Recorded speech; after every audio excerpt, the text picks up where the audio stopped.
네, 안녕하세요 여러분들. 주식 멘토 이선상입니다. 자, 오늘은 펩트론의 기사 하나를 좀 보면서 얘기를 할게요. 일단은 오늘 영상을 이제 시작함에 있어서 기사를 보면서 얘기하는데, 우리 여러분들 하단에 구독과 좋아요 한 번씩 눌러주시면 감사하겠습니다. 자, 일단은 기사 제목부터 볼게요. 뭐 앞에는 뭐 카무루스, 뭐 터제파타이드 특허 내놨다, 릴리와의 협업에 대해서 진전이 있었다, 뭐 이런 식으로 나오는데, 솔직히 제가 이 기사를 좀 읽고 나서 지금 여기 보이는 것처럼 빅파마의 멀티플랫폼 전략 강조하면서 본계약 전환 여부는 여전히 미지수다. 그러니까 본계약 관련해서는 릴리를 하는 거겠죠. 이 기사를 보고 제가 느낀 점을 좀 여러분들에게 얘기를 하자고 하면, 일단은 이거겠죠. 릴리와의 그런 본계약에 있어서 기대감이죠.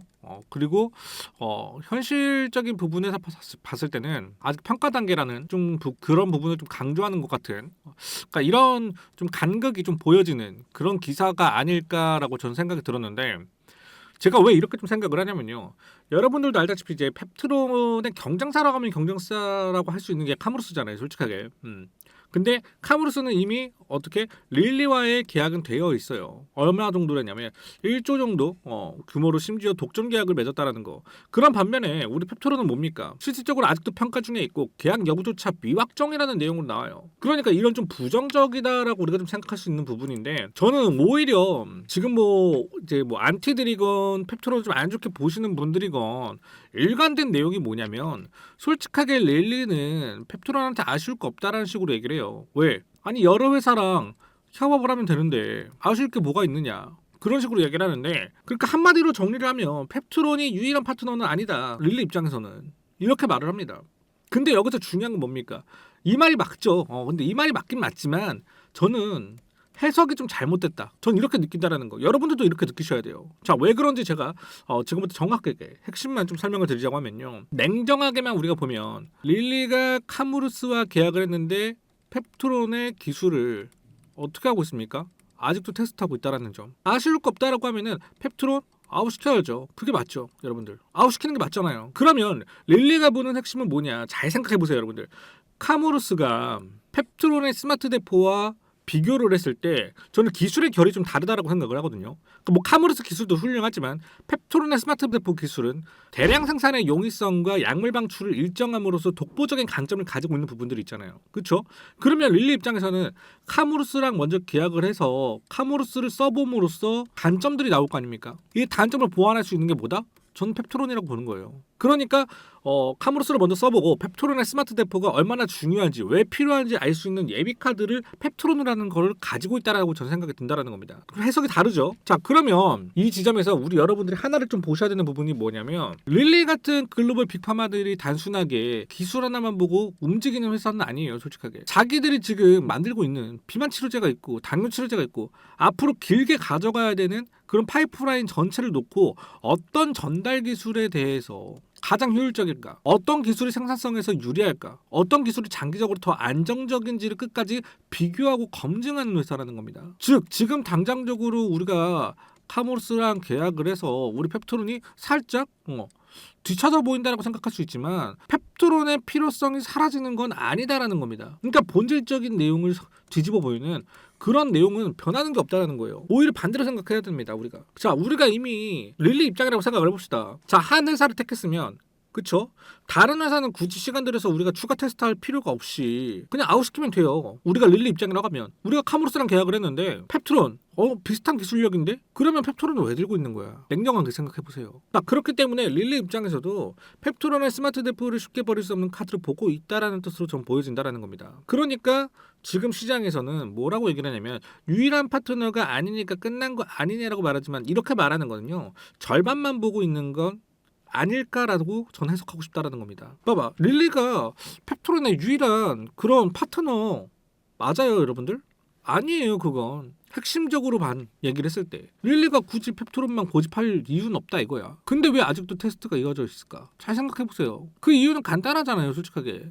펩트론의 기술이 릴리 입장에서는 분명히 확인해볼 가치가 있는 기술이기 때문에 말을 하는 거고, 특히 이런 장기지속 형제형 기술은 단순하게만 우리가 생각했을 때 약효만 보진 않아요. 실제로 얼마나 균일하게 방출이 되느냐, 대량 생산으로 넘어갔을 때 그 재현성이 얼마나 동일하게 나오느냐, 상업화 단계에서 어떻게 원가 경쟁력은 어떠냐, 이런 것들이 다 붙어요, 여러분들. 여기서 펩토론의 스마트 대포는 계속해서 시장에서 강점으로 언급되는 이유가 있는 거라는 거. 그러면 우리 여러분들 이렇게도 생각할 수 있어. 아니 너 말대로라면 지금 주가가 이렇게 답답하게 가고 있는 이유는 뭔데? 라고 말씀하실 수 있습니다. 자, 저는 지금 주가가 이렇게 움직이는 것도 좀 냉정하게 좀 봐야 되는 부분이 뭐냐면, 지금 주가는 릴리와의 그런 본계약의 기대감이 어떻게 이미 풀 반영이 됐어요, 여러분들. 근데 현실은 뭡니까? 아직은 평가 단계잖아요. 그러니까 릴리와의 계약에 대한 그런 기대감으로 올라왔지만 아직은 평가 단계이기 때문에 시간이 길어지는 만큼 시장이 어때?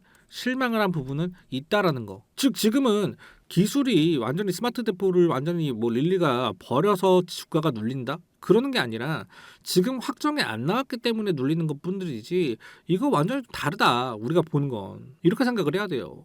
근데 지금은 실패가 아니라 릴리가 계속해서 검증하고 있는 단계고, 그럼 이 구간을 끝난 구간이 아니라 오히려 결과를 기다리는 구간이라고 저는 좀 봐야겠죠. 그래서 저는 지금 펩토론을 볼 때 막연하게 왜 안 가냐, 왜 안 터지냐 이렇게 볼 게 아니라, 이 종목이 지금 기대감으로 이미 주가가 많이 올라왔고, 이미 많이 올라왔잖아. 39만 원까지 치고 올라갔는데 뭐. 근데 기대감에선 기대와 현실감, 이 두 가지 사이에서 지금 갇혀있는 게 딱 펩토론이라고 저는 생각을 해요. 그러니까 지금 바로 이런 구간에서 개인 투자자들이 제일 많이 흔들리는 구간이 지금 같은 구간이에요. 왜? 확정 뉴스 안 나오고 불안하고 주가는 눌리니까 끝난 것 같고, 공매도나 제출한 거 지금 계속 늘어나니까 더 지금 예민해지고, 그러다 보니까 제일 밑바닥에서 털리는 건 우리들이라는 거. 근데 여러분들 이건 아셔야 돼요. 공매도나 막 이런 걸 이용하면서 차트를 흔들게 하면서 이런 내용들, 기사들이 나오면서 흔들리는 거는 세력들이 흔들릴까요? 여러분들이 흔들릴까요? 여러분들이 흔들려요. 세력들은 흔들리지 않습니다. 그래서 제가 계속 말씀드리는 게 뭐냐면, 이런 종목은요, 뉴스 제목만 보면 안 되고 차트를 보면서 수급까지 같이 봐줘야 된다는 거예요. 그런데 여러분들이 일상생활 하시면서 핵심 포인트 같은 거 체크 가능한가요? 현실적으로 좀 생각을 해봅시다. 일하는 도중에 여러분들 차트 보실 수 있어요? 아니면 집중하거나 아니면 갑자기 기사가 나와서 대응이 가능한가요? 솔직히 어려워요. 바로 다음 주가 우리 뭡니까? 4월 홍콩 서밋이에요. 근데 우리 여러분들 갑자기 기사 나오면 대응 가능하시겠어요? 어려운 부분이 있을 겁니다, 분명하게.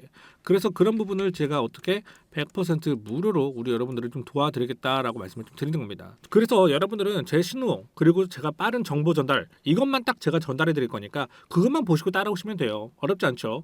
자, 그래서 지금 화면에 보도록 여러분들 딱 한 글자 펩이라고만 문자를 보내주시거나 댓글이나 설명란 지금 바로 한 번씩 링크를 누르셔가지고 100% 무료로 도움을 받아보시면 좋겠습니다. 아시겠죠? 그래서 제가 정리를 좀 해보면요, 일단은 뭐 카무르스와 계약이 됐다라고 해서 펩토론은 끝난 게 아니고, 그리고 오히려 릴리와 펩토린의 기술을 여전히 테스트하고 있다는 것 자체가 이 기술을 완전히 배제하지 못하고 있다는 그런 증거라고 보이고요. 지금의 주가의 눌림에 있어서는 우리가 오히려 이럴 때는 제가 뭐라고 했습니까? 기회다. 27만 원부터 29만 원 사이에서 우리가 찬스를 주면 우리는 무조건 뭐라고 했습니까? 비중 조절해서 들어가기만 하면 된다라고 얘기를 했어요. 지금 시장은요, 본계약의 기대감은 큰데 현실은 평가 단계라서 답답해하는 구간에 있기 때문에 바로 그 간극에 있어서 주가가 눌리고 있는 겁니다. 하지만 여러분들은 이럴 때 가장 중요한 게, 우리가 감정적으로 좀 흔들리는 게 아니라 지금 이 눌림이 단순하게 실방 매물이 터져 나오는 건지, 아니면 지금 홍콩 서밋 전에 본 게임이 들어가기 전에 마지막 이벤트 흔들기인지, 그걸 좀 구분하셔야 돼요. 그래서 지금 자리가 좀 궁금하신 분들, 이거를 그러면 우리가 어떻게 끌고 가야 될지 모르시겠다라고 하시는 분들은요, 제가 말씀드리죠. 차트상 어디를 볼지 모르고 진입이나 매도 타점 어떻게 잡아야 될지 모른다라고 하시면 여러분들 간단하게 우리 뭐라고 했습니까? 지금 화면에 보이는 번호로 펩이라고만 문자를 남겨주시거나 또는 댓글이나 링크만 눌러주시면 제가 100% 무료로 도움을 드리겠다라고 얘기를 했습니다. 그래서 지금 여러분들 그 기회를 놓치지 마시고 꼭 한번 잡아보셨으면 좋겠습니다. 자, 오늘 영상 끝까지 시청해 주셔서 감사드리고요. 하단에 구독과 좋아요 한 번씩 눌러주시면서 오늘 영상은 여기서 마무리 짓도록 하겠습니다. 자, 내일은 또 이제 우리가 금요일이기 때문에 펩토론에 관련해서 제가 총정리를 해서 이번 주에 나온 내용들을 가지고 한번 얘기를 한번 해보도록 하겠습니다. 감사합니다.